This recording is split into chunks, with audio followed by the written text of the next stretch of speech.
On count 2, the hiding a corpse, given that we're recommending life without the possibility of extended supervision, it would really be silly for us to recommend a consecutive sentence on count 2.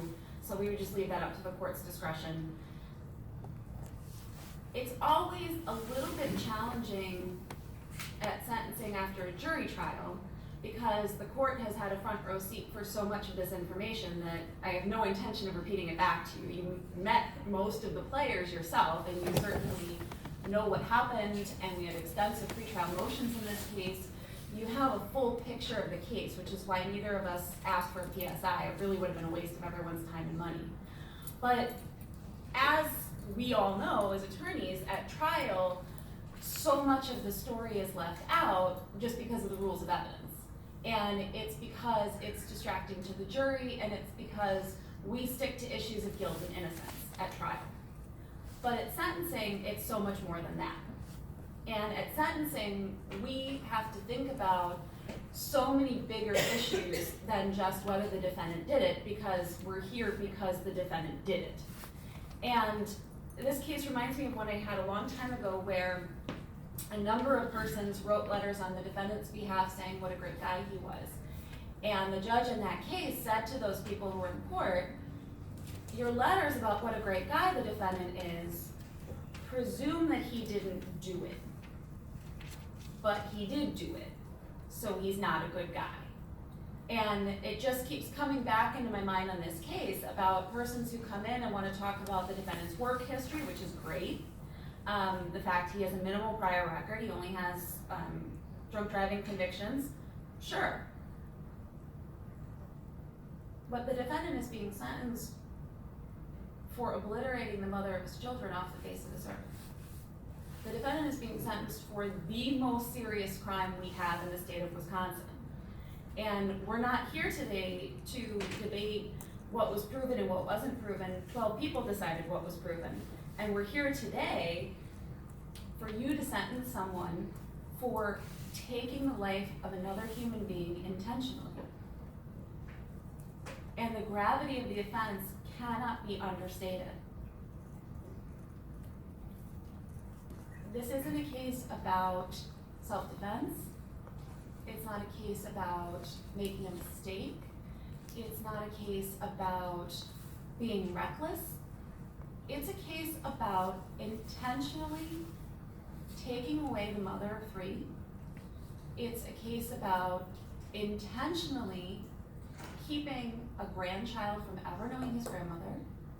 And it's a case about following up that horrible act, the most serious crime we have, following that up with a massive cover-up.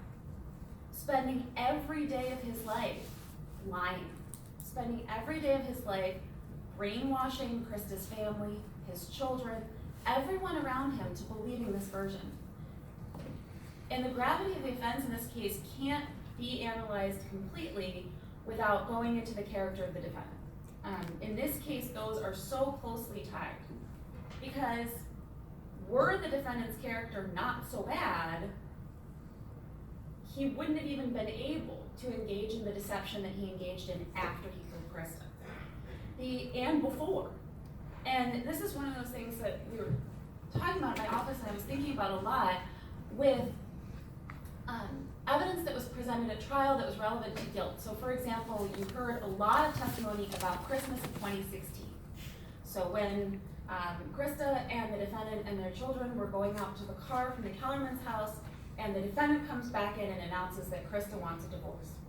And it was really important to the case because of course it's part of his motive to kill her in March. But for sentencing, what's so important about that day is that we had witnesses, we had Krista's own parents come to us and say, oh, Krista, we said, Krista, how could you? You ruined Christmas. No, she didn't. The defendant ruined Christmas.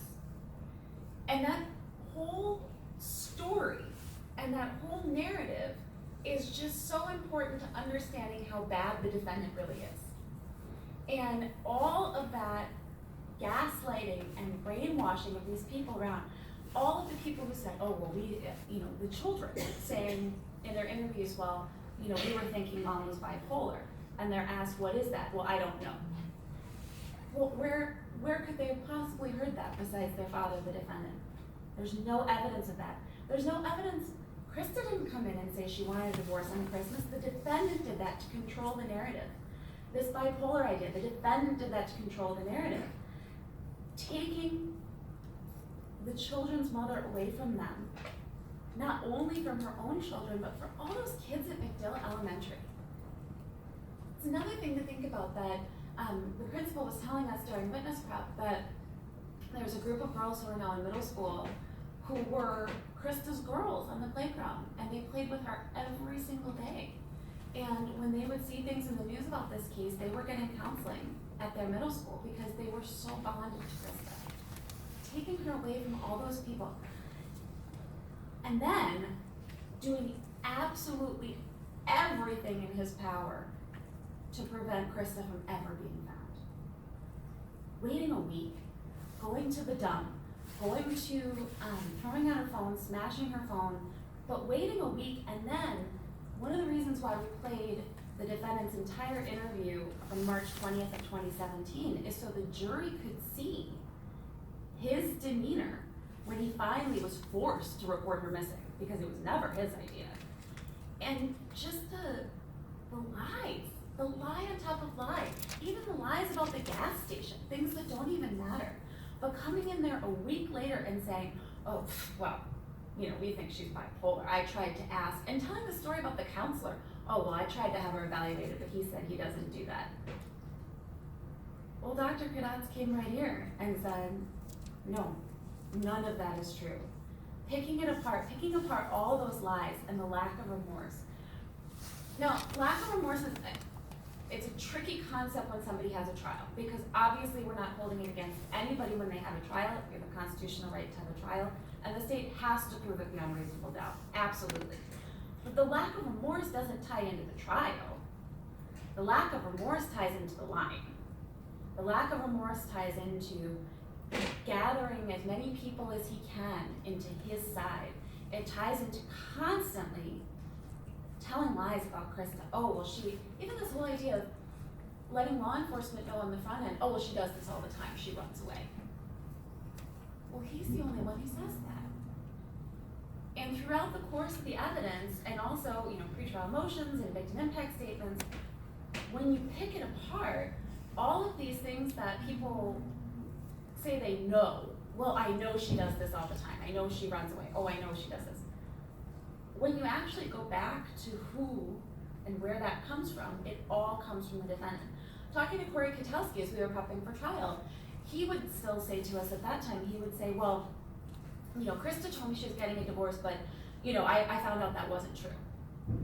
And we would say, well, what do you mean by that? And he said, well, Jason told me that's not true. And it was just over and over again that people would say, either on the witness stand or in their police reports or in statements, well, I know this. Every time it was a lie, and it came from the defendant. His character is about as bad as it gets. And then that ties into the protection of the public. Now, the state is not saying that this is a general deterrence case. Certainly that we are not going to eliminate people murdering their wives, but it is a specific deterrence case. And the defendant is someone from whom the public has to be protected. This court saw his first wife, Tammy Sypher, and the defense called her to say, oh, he never beat me. Well, they were married for a year, and when Tammy said she wanted a divorce, he put his hand through a window. That is intimidating. This court met Janice Novi and heard about the terror that the defendant put her through. And this court couldn't hear from Krista Sypher because the defendant murdered her. This is absolutely a case where the public needs to be protected from the defendant. This is not a case where we have to keep him in for 20 years and then he's going to be fixed. This is absolutely someone who needs to be taken out of society. We have no guarantees that society and women and significant others would ever be safe from the defendant unless he is taken out. It's a case about unmatched cruelty that continues to this day. The defendant hasn't allowed his children to get counseling because it might be bad for his case. These are two children whose mother is missing. And to this day, the defendant has prevented them from talking to a counselor. That is unmatched cruelty. Slandering their mother's name, spreading it through the streets that their mother would leave them, and preventing the entire family from ever knowing what really happened. Preventing Jacob's soon-to-be-born son from ever knowing his grandma, from ever playing with his grandmother.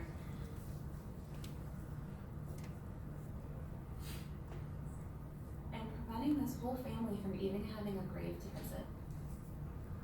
Even having a place to go where Jacob can tell his son, you know, what a great mom and what a wonderful person his grandma was, and saying this is her grave.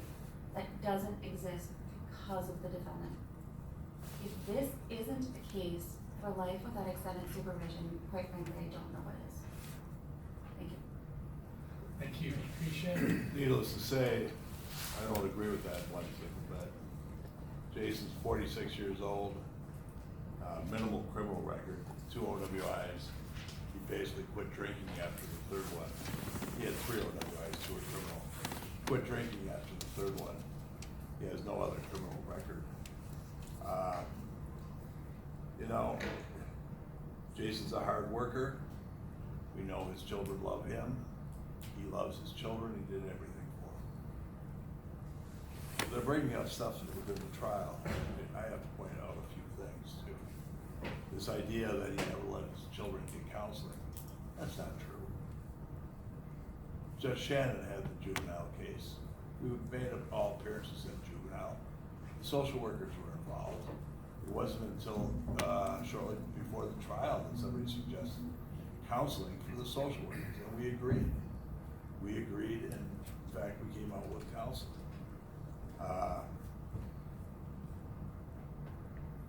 The court had heard the facts in this case.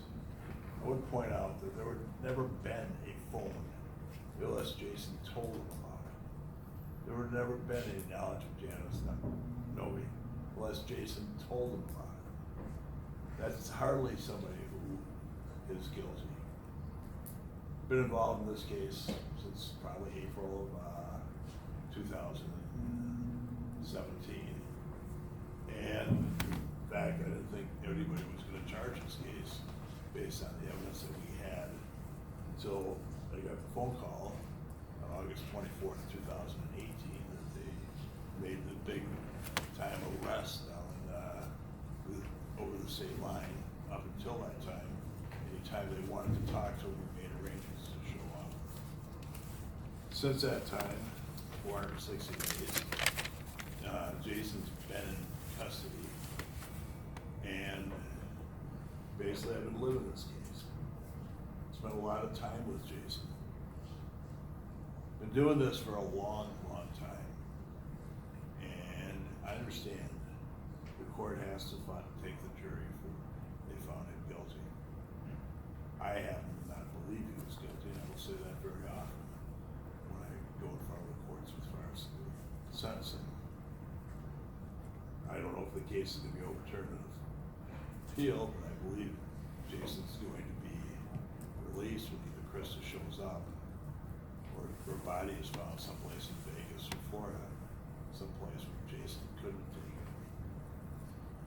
I am going to simply ask the court to sentence him to life, sentence anything other, sentence the hiding the corpse as a concurrent sentence, leaving it up to the parole board or the prison system to determine when he is released.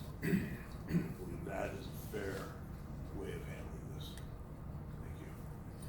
Thank you. Thank you. Is there anything you wish to say before the court pronounces sentence, Mr. Sypher? Yes.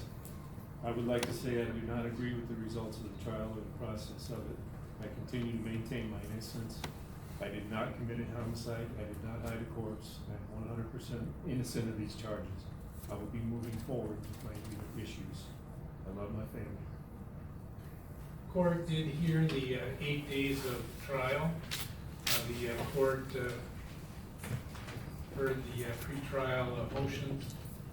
The court has reviewed the letters that were sent to support from the defendant's cousin and the friends of Krista. The court certainly does accept the jury's verdict, and the court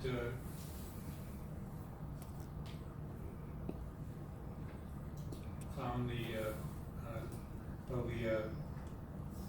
jury is the one who decided the facts. The court has to make a decision on sentencing for the 2 counts for which this defendant has been convicted. Count 1, the first-degree intentional homicide, carries with it a single sentence possibility, and that is life imprisonment. The court does have the ability to make a decision as to whether this defendant may petition for release at 20 years or a later date, or whether the court will determine that the defendant should not be eligible to be able to petition for his release at any time. That would be life without eligibility of extended supervision, which is what was formerly called parole. With regard to count 2, the defendant is convicted of the crime of hiding a corpse. That is a Class G felony punishable by a fine of not more than $10,000 or imprisonment for not more than 10 years or both. And the court has available to it on that sentence first 5 years as an initial period of incarceration and a 5-year extended supervision. In pronouncing sentence, the court must consider the following objectives and factors: the seriousness of the offense, protection of the public, punishment of the defendant, the rehabilitative needs of the defendant, input from the victim, and the court has heard and is considering the input from the victim's father, Richard Kellerman Jr., and the court must determine, can consider the deterrence of others. Probation is the presumed form of sentencing, unless confinement is needed to protect the public from further criminal activity of the defendant, or the defendant needs correctional treatment, which can most effectively be provided if the defendant is confined, or probation would unduly depreciate the seriousness of the offense. Probation is only available on the hiding a corpse charge. The legislature has already determined that confinement is necessary, that is for life. In considering the factors, the court will impose the minimum amount of custody or confinement consistent with the protection of the public, gravity of the offense, and the defendant's rehabilitation.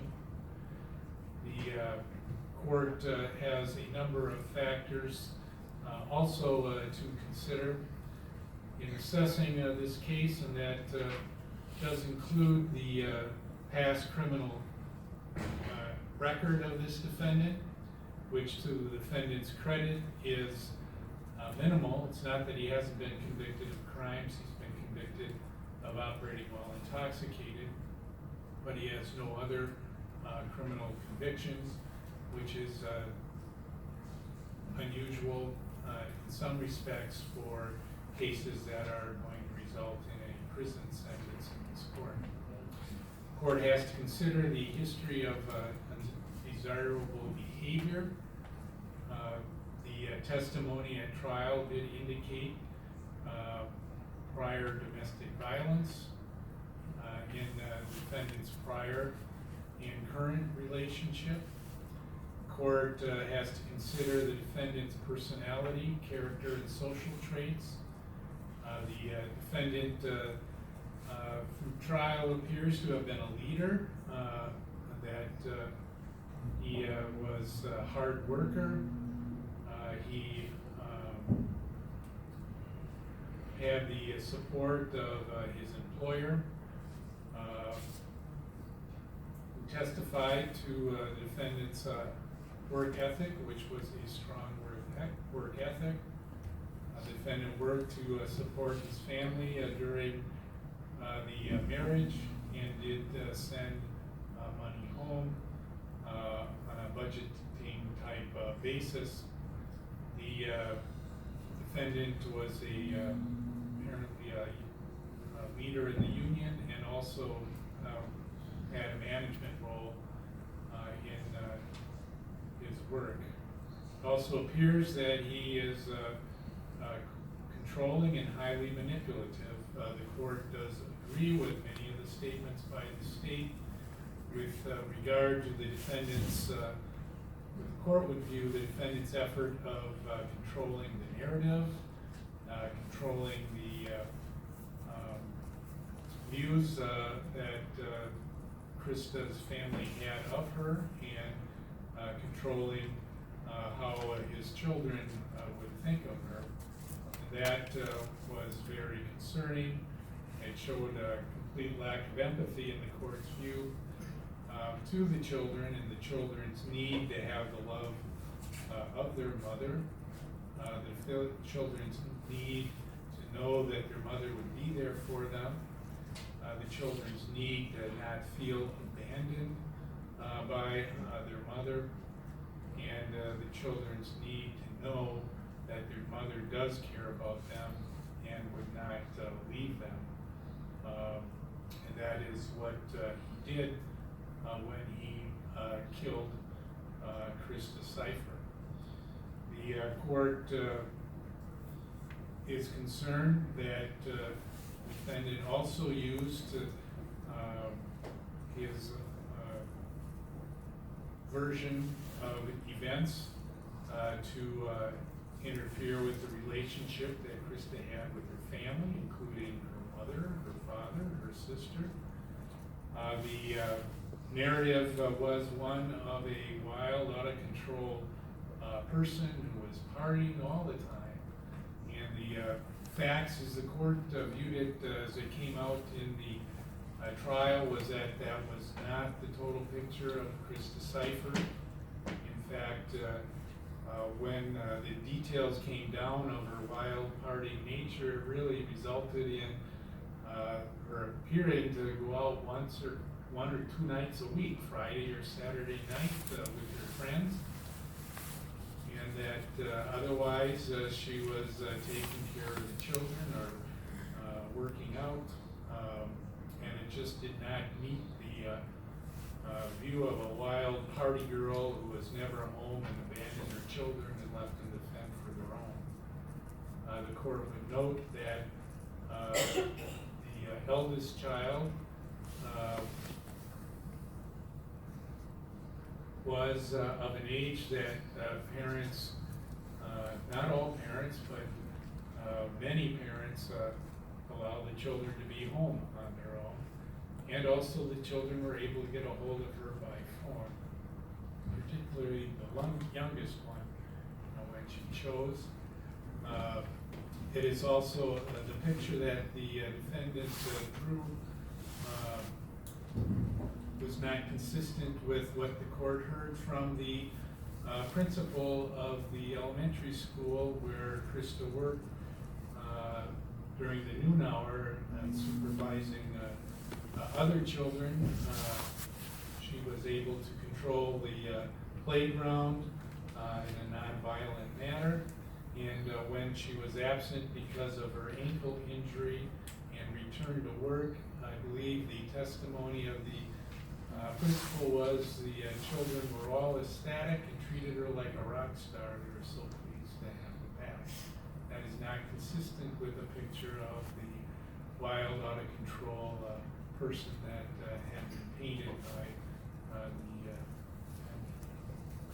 she might not have had the lifestyle that he would have approved of or had liked, or her parents or her sister, but she was certainly, from the court's view of observing the evidence, a mother who cared deeply for her children and would have fun with them, but would also like to have fun with other adults. The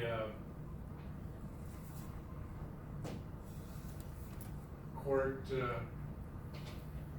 was concerned when I heard the information, the adult information that the defendant was sharing with his children after their mother disappeared, and basically giving the children the impression that the mother didn't care about them and had abandoned them.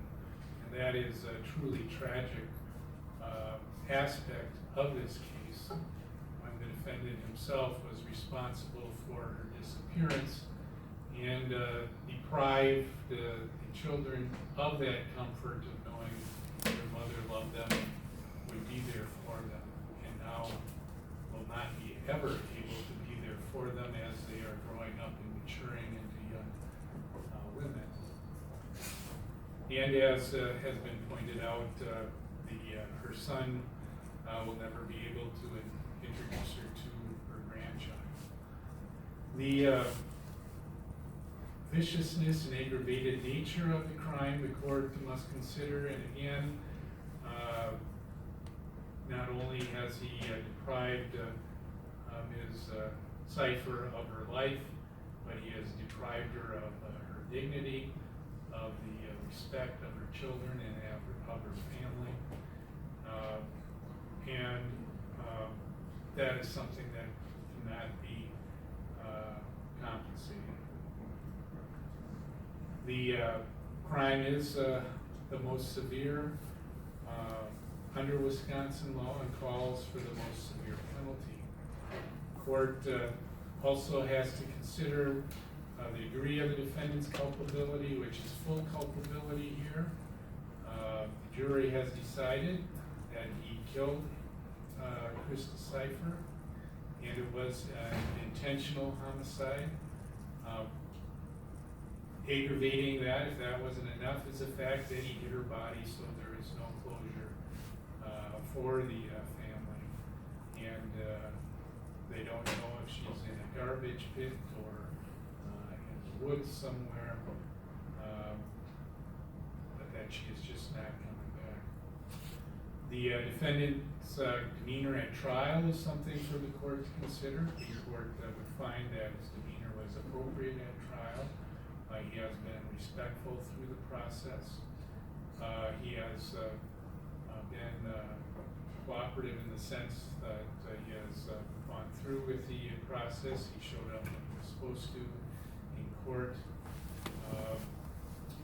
The court has to consider remorse or repentance, for which there is none.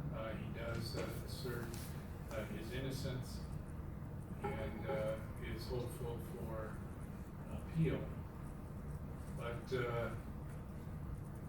it does, it's just a factor the court is to consider. The court does consider the defendant's age. He's 46 years old. His educational background and employment, he was fully employed at the time of the offense and continued to work until being taken into custody. The court has to consider the defendant's need for close rehabilitative control. Clearly, this is necessary due to the nature of this case, the homicide, the hiding of the corpse, and the lack of apparent empathy really for his children.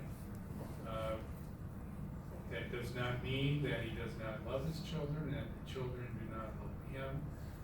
He has their devotion, and he is their father after all. It does not mean that he doesn't have family members who love him, as indicated by the letter the court received, as indicated by the father's statement today, and as indicated by testimony during the trial from the parents of Krista. Nonetheless, we are dealing with a very serious crime, a very serious cover-up that has certainly extreme emotional repercussions for the young girls that called Krista mom, and the impact on the community, the friends who took great joy in her friendship. She did sound like a very energetic and imaginative person. They talked about, you couldn't always believe everything she said, but the lies that was phrased were one of adventure more than of cruelty. And she sounded like a fun person to be around, if not one that's hard to keep up with. So the court does believe that the gravity of the offense is such that this does call, of course, for the life sentence. In count one, the court does need to be protected from this individual, and that there is a rehabilitative needs in personality and is manipulation, and the rehabilitative needs need to be addressed in the correctional setting to avoid further loss of life or injury. The court is on count, well, I'm going to start with count two on the hiding the corpse. This is a crime in which the court does believe the maximum penalty is appropriate, and because of the impact on those left behind particularly, the court is going to impose a 10-year prison sentence with the first 5 years as initial period of confinement, followed by 5 years of extended supervision.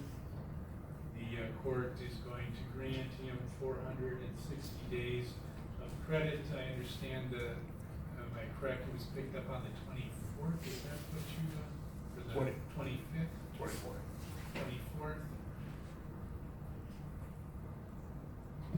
of August to today's date. The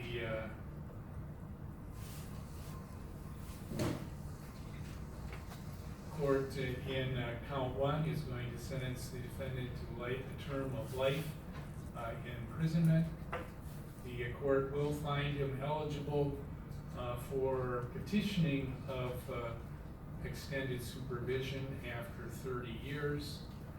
The court does believe a time more than 20 is necessary based on the hiding of the corpse, but the facts and the impact on the children and the family.